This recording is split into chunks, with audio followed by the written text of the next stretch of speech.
It is noon o'clock, folks, and if you've made it this far, congratulations. The end.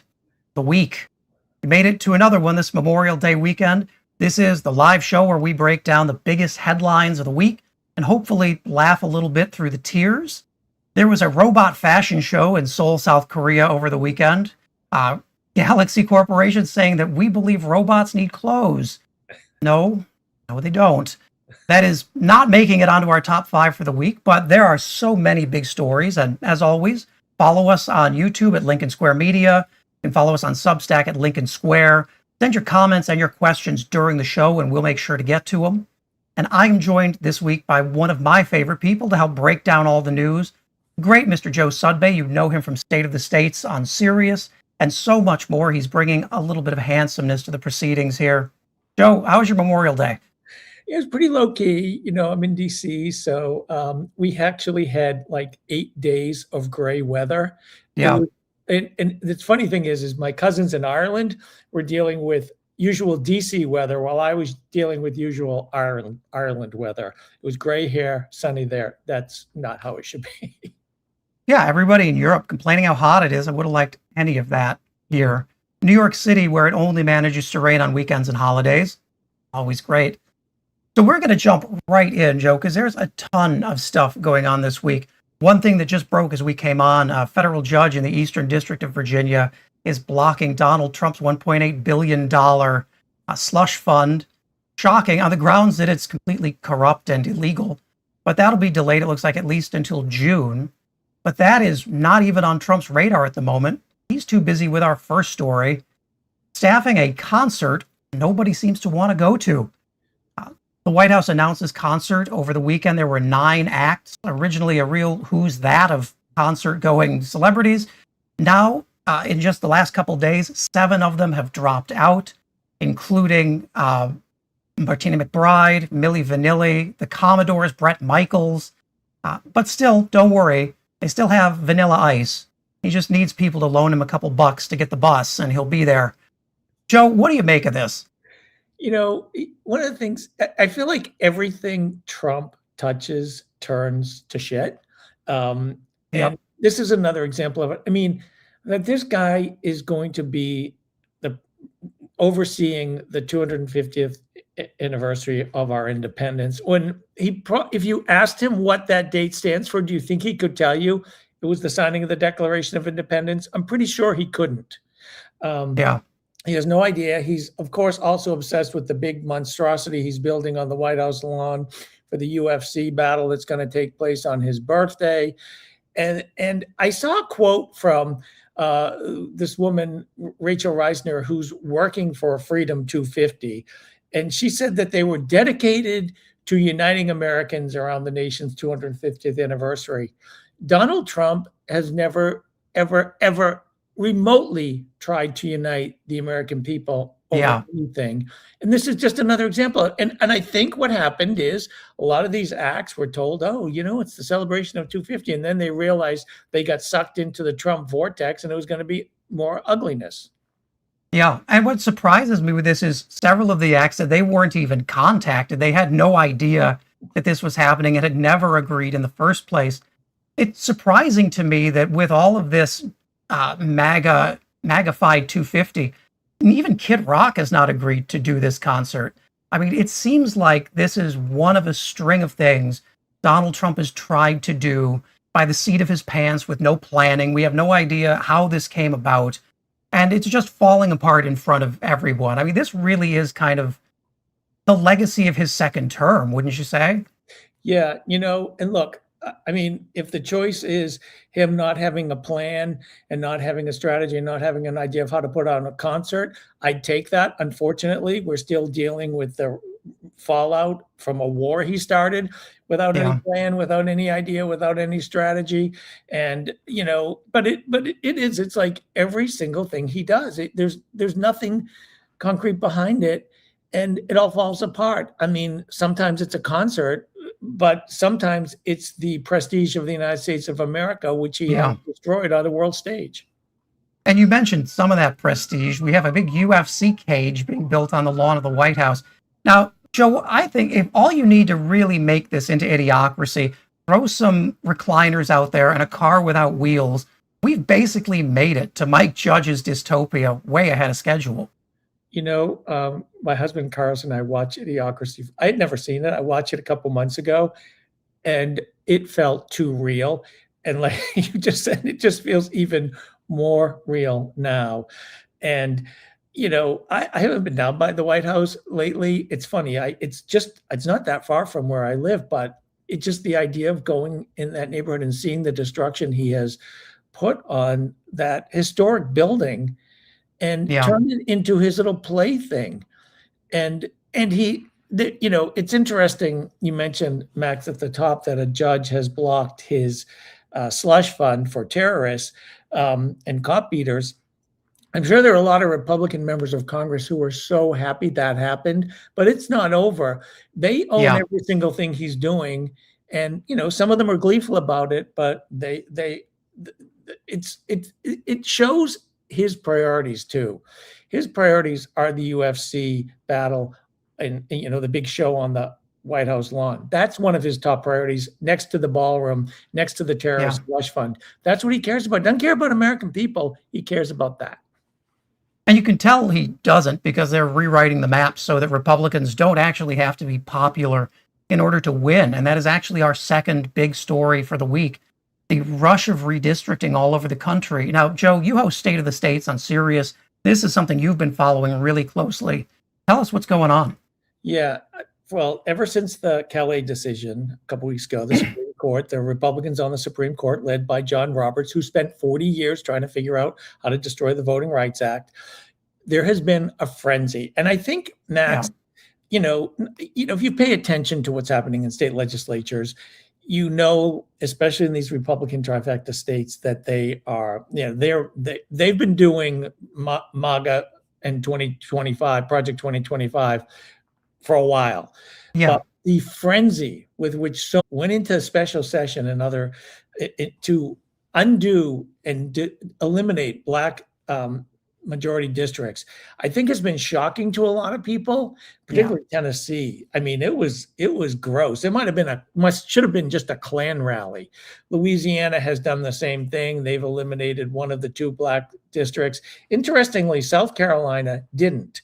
This past week, the South Carolina State Senate couldn't move the legislation to undo the district currently held by Jim Clyburn, a rare setback. In Georgia, Governor Kemp is holding a special session on June 17th. It won't be for this election. It'll be for a further election. The other thing that was interesting this week is in Alabama. So Alabama, the Supreme Court actually upheld earlier, a couple of years ago, lower court rulings that Alabama had violated the Voting Rights Act because they were specifically doing their districting based on racial considerations. They were like blatant about it. They weren't even hiding it. And Alabama thought after Calais, they would go in and try and redo their districts. Now, a 3-judge panel said, well, by the way, Calais, there is that one little line in Calais, one little place in Calais where they said you can't be deliberate about your racial discrimination. And I think it was just an aside that probably Alito included, but the judges were like, no, we can't do that. You're not getting away with these districts. You did it for specific racial discrimination reasons.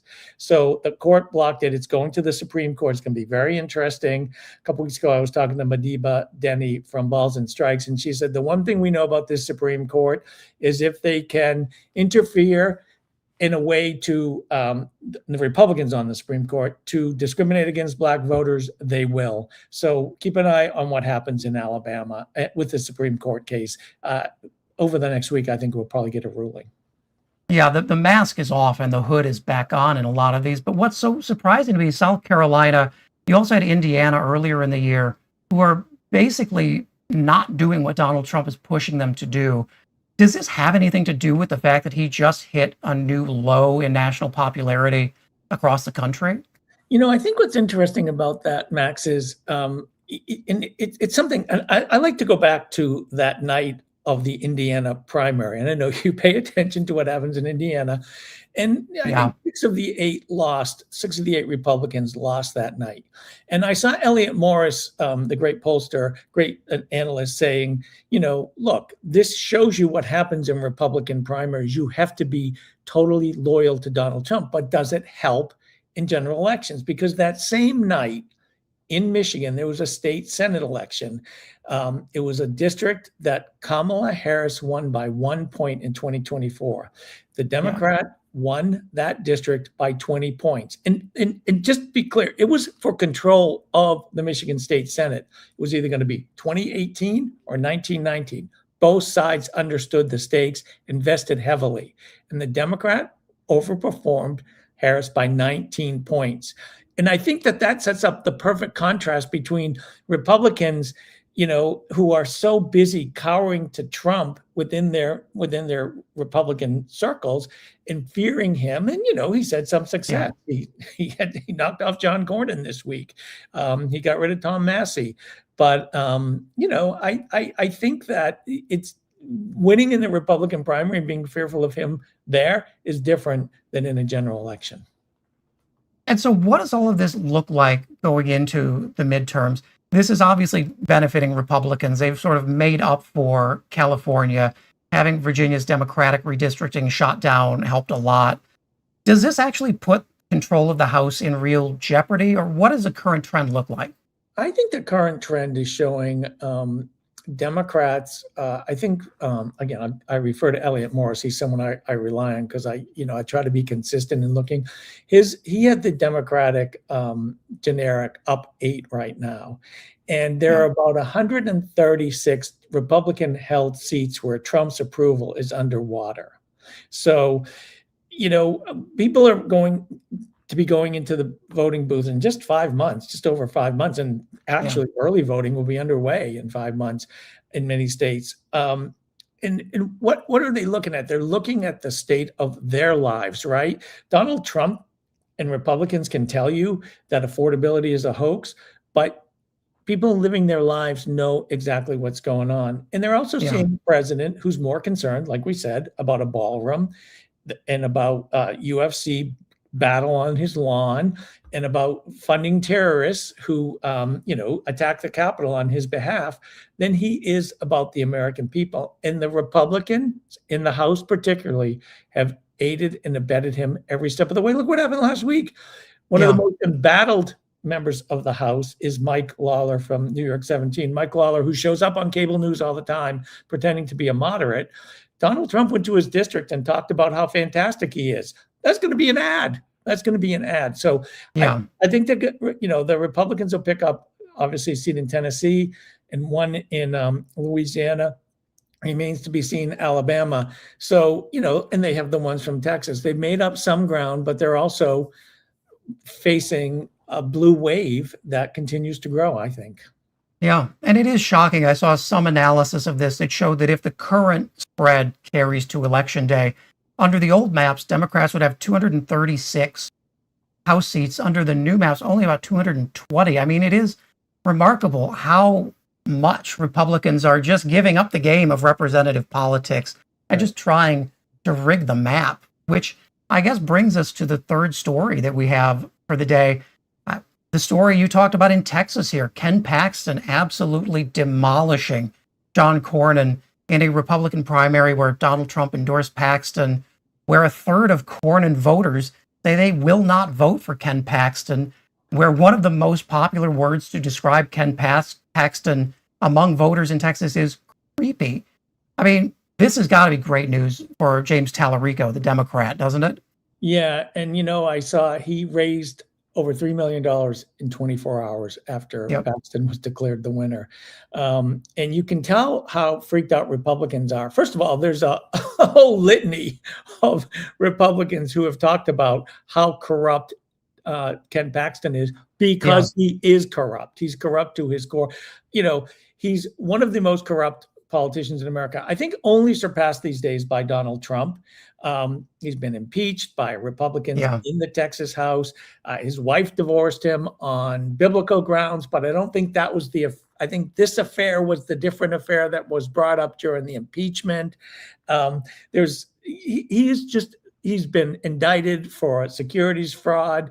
He has the list goes on and on. And most recently, I think one of the most disturbing things is a big donor got involved in a case of a self-admitted child sex abuser, and Paxton helped get the guy released, a guy named Adam Hoffman. It just shows his priorities are who can give him money and what's best for him. He doesn't care about it. Completely does not care about the people of Texas. And he has been, and I think, for people nationally, Ken Paxton has impacted your life because he has brought so many lawsuits in Texas against anything related to reproductive rights, LGBTQ equality, the environment, almost any progressive issue. He has gone and forum shopped and found a right-wing judge in Texas who will rule in his favor and brought it right to the Fifth Circuit, which is the most right-wing circuit in the country, and then got it right up to the Supreme Court. So Ken Paxton has impacted your life, whether you know it or not. Yeah, he's way too expensive for most taxpayers. I mean, the amount in court fees alone. We actually have a clip of James Talarico talking about the case you were just discussing. Let's see that. Your opponent has taken to calling you Talarico. Well, I think if Ken Paxton is worried about freaks, he should stop giving Epstein-style sweetheart deals to pedophiles. This is the guy who just released Adam Hoffman from jail, an admitted child rapist, after one of Ken Paxton's wealthy lawyer friends got involved in the case. Ken Paxton even kept him off the sex offender registry. Adam Hoffman was supposed to serve 25 years to life, but instead he served less than a month. As of this week, he's now back on our streets because of Ken Paxton's corruption. Ken Paxton is the most corrupt politician in America, and it is costing Texans. It's endangering our children, and it must end.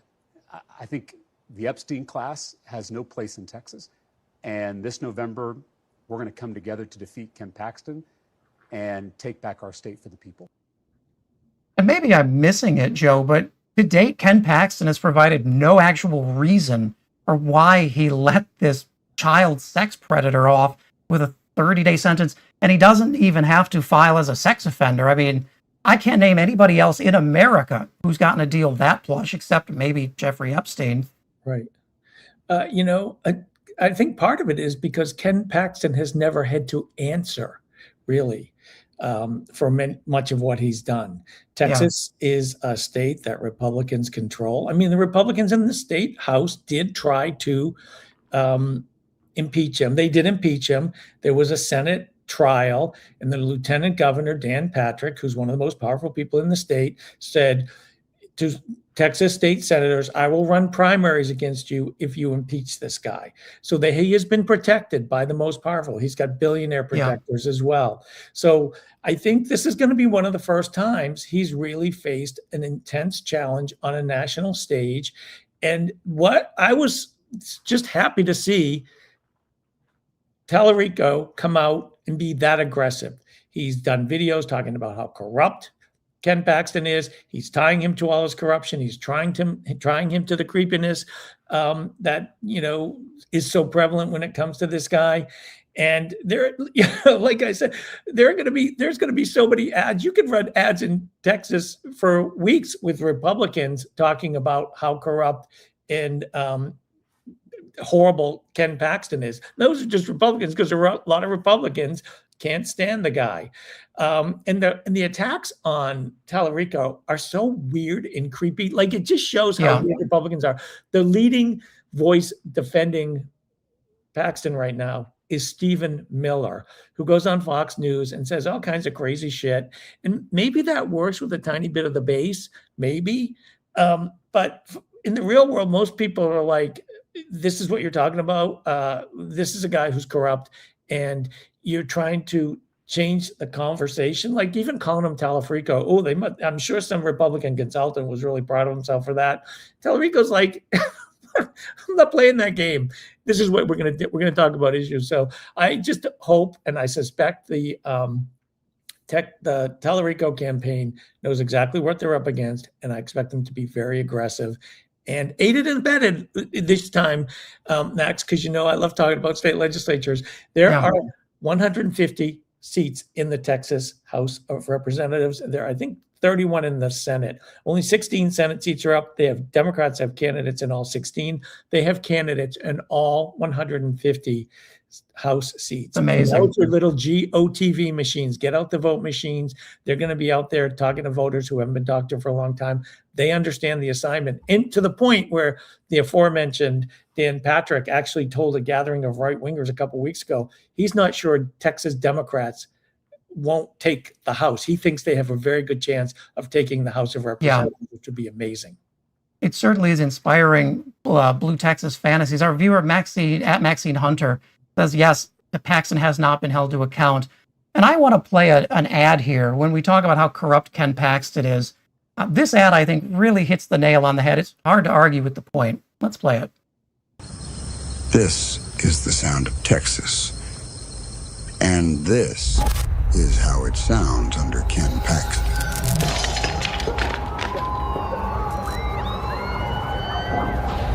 Shots fired! Shots fired!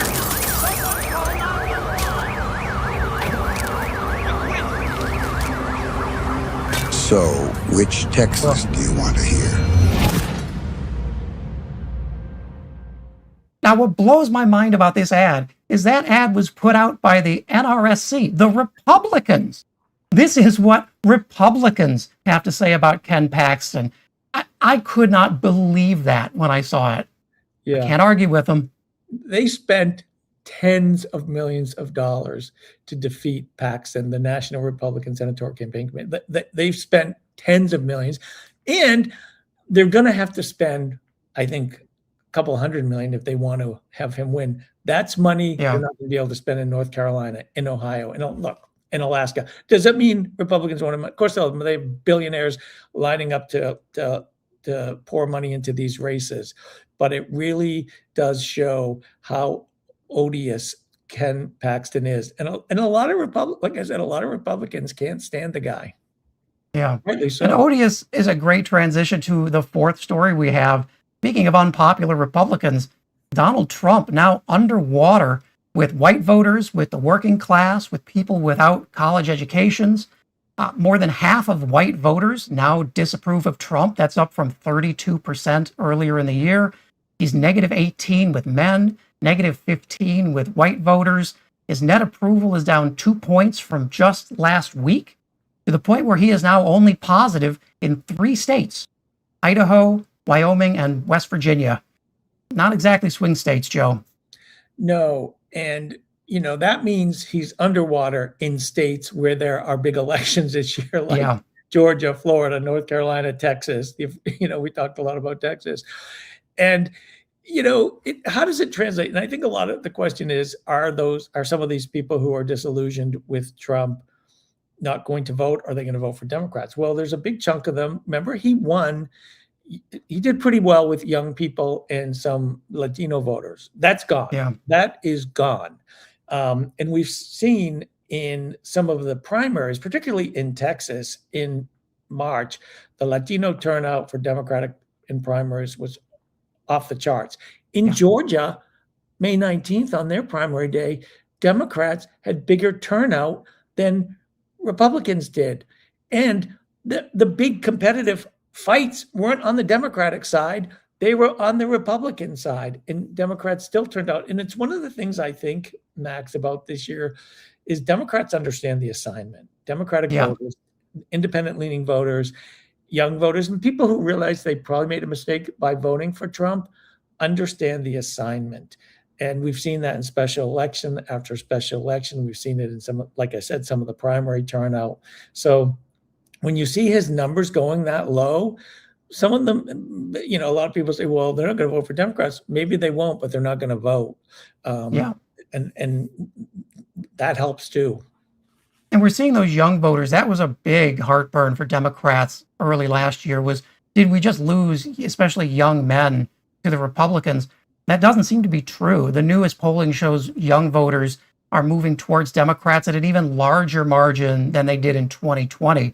So, at the same time, Donald Trump and Republicans are talking about putting his face on a $250 bill, young people are thinking, I'm going to need that much to fill up my gas tank. Yeah. But it does not seem to be a good place for Trump to be in right now. No, and this is where it gets interesting, Max. I think last week was so fascinating.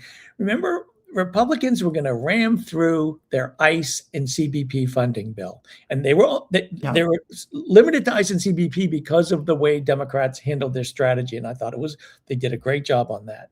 And then Trump said, "No, I want the ballroom in it." And then the terrorist slush fund popped up, and instead of passing this bill, what did we see?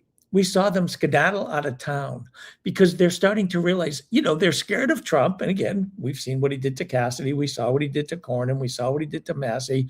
But at the same time, they're also thinking about their own butts. And there's nothing that matters more to them than being reelected.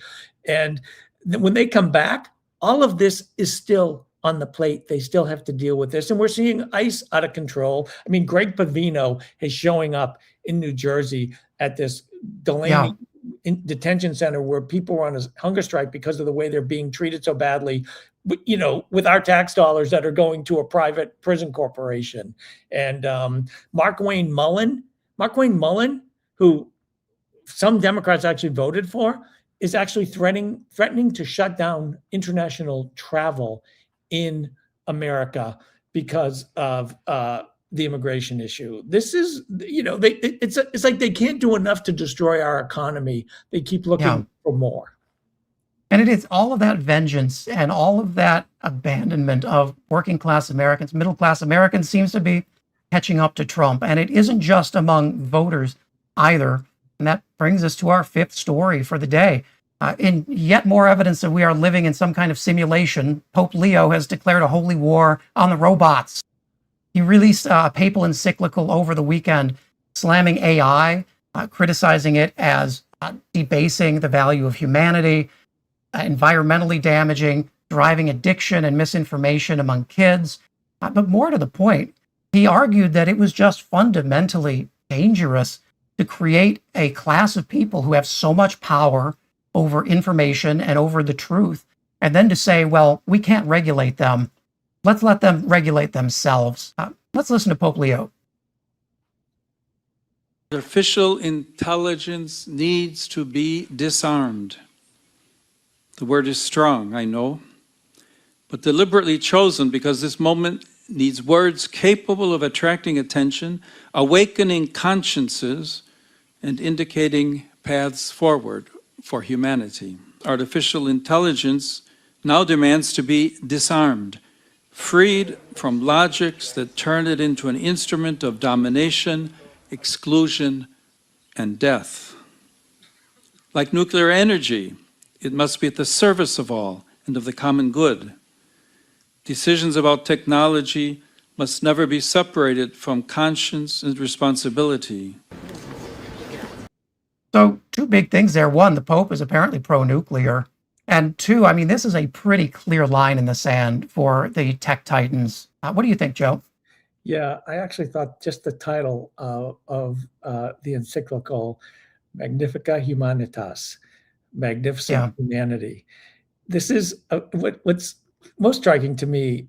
And look, I grew up Catholic, and if I'm in Maine visiting my parents, there's a good chance my mother's watching the Catholic channel to watch Mass. So what's been interesting to me is this Pope has such a sensibility about American politics and about what's happening in this country because he's American. We've never had a Pope like this. And he understands the challenges. He lives in the real world, like some, in some of the past, the popes didn't seem to really live in the real world. He has lived in the real world, and he knows what we're up against. And he's not afraid of challenging power. Donald Trump keeps attacking him.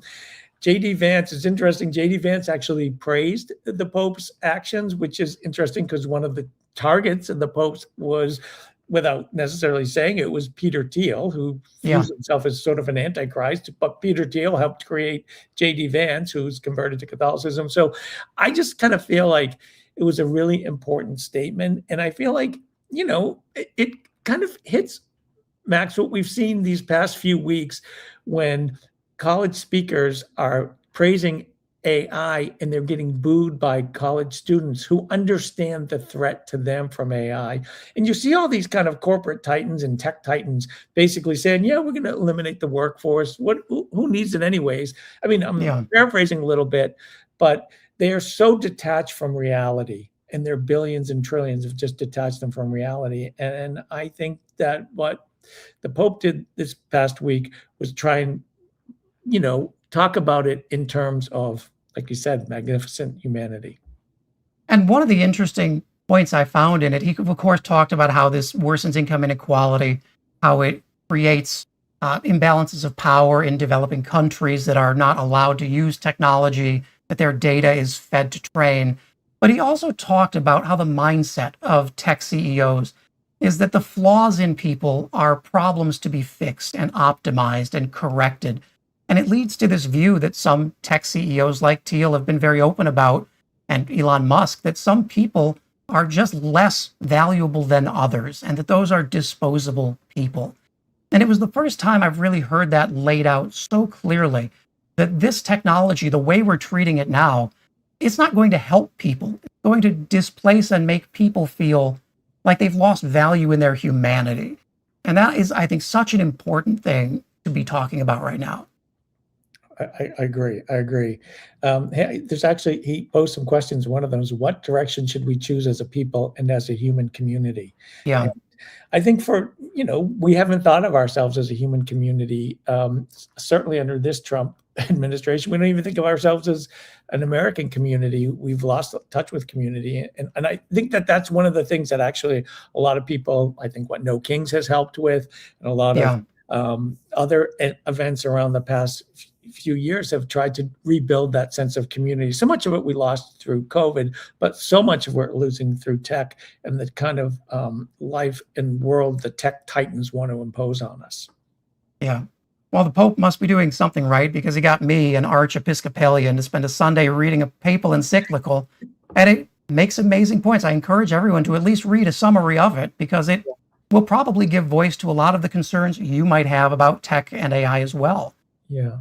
I have to say too, as someone who hasn't been to Mass for a long time, I have found Pope Leo to speak in a way that kind of goes back to the social justice views of the church. And look, does the church have problems? Yes, it does. I'm never going to whitewash that, but it has been reassuring to see a leader who was unafraid to take popular positions and to call out world leaders and, tech demons. Yeah. And with that papal war on technology and the machines, that wraps our show for the week. Our 5 big stories again: Donald Trump's big 250 America concert falling apart at the seams, Republicans running into some problems in their effort to redistrict and gerrymander America beyond recognition, Ken Paxton, with Donald Trump's help, destroying John Cornyn in the Republican primary, but maybe dooming himself in the general, Donald Trump collapsing in his support with white voters and working class voters, and of course, the Holy Crusade against ChatGPT. You have been watching. It is the end of the week.